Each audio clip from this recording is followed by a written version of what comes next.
കോളേജിലെത്തി. ആ കലാലയത്തിൽ നിന്ന് ആദ്യത്തെ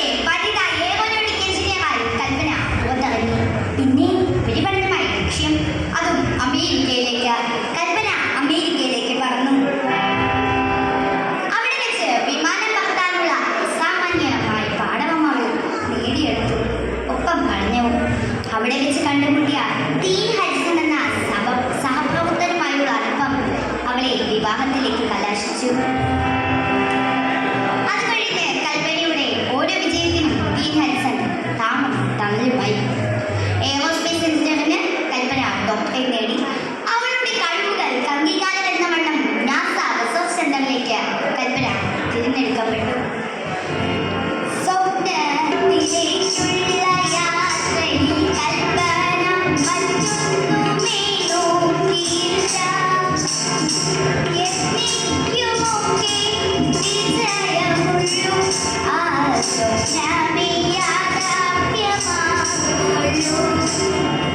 ഒടുവിൽ ആ സുവർണ നിമിഷം വന്നെത്തി.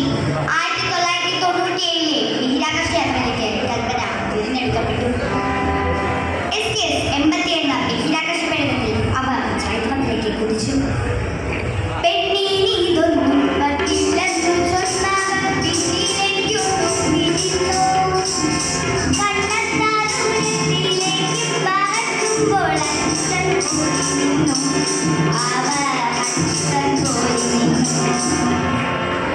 പക്ഷേ ഏതൊരു യാത്രയിലും സംഭവിക്കാവുന്ന ചില സാങ്കേതിക തകരാറുകൾ ആ യാത്രയിലും സംഭവിച്ചു. റോഷ്യയുടെ എതിർപ്പുകൾ കൽപ്പനയെ കുറ്റപ്പെടുത്തി. പെണ്ണിനെ അംഗീകരിക്കാനുള്ള മടി. പക്ഷേ കൽപ്പന അഭിനന്ദിക്കപ്പെട്ടു. നാസ അവളെ അഭിനന്ദിച്ചു. അസാധാരണമായ പെൺകുട്ടി. ആ വിശ്വാസം തന്നെയാണ് 2003 ബഹിരാകാശ യാത്രയിലേക്കും കൽപ്പന തിരഞ്ഞെടുക്കപ്പെടാൻ കാരണമായത്. ആ സഞ്ചാരികൾക്കൊപ്പം കൽപ്പന STS-107 എന്ന ബഹിരാകാശ പേടകത്തിൽ യാത്ര തിരിച്ചു. ബഹിരാകാശത്ത് അനുഭവപ്പെടുന്ന ഭാരമില്ലായ്മയെക്കുറിച്ച് ഗവേഷണം നടത്തുക എന്നതായിരുന്നു ലക്ഷ്യം. ആ യാത്ര വിജയകരമായിരുന്നു. സന്തോഷത്തിന്റെ ഉത്തുംഗ ശൃംഗത്തിലും കൽപ്പനയുടെ മനസ്സ് മന്ത്രിച്ചു.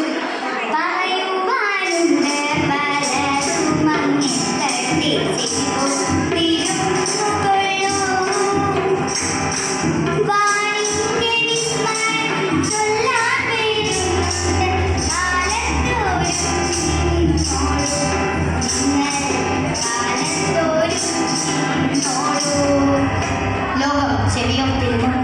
ആകാശ വിസ്മയങ്ങൾ അറിയാൻ STS-107 ഭൂമിയോടടുത്തു. കേവലം 16 നിമിഷം മാത്രം. അസാധാരണമായ ശബ്ദം. ചിലകളിലെവിടെയോ അടക്കം.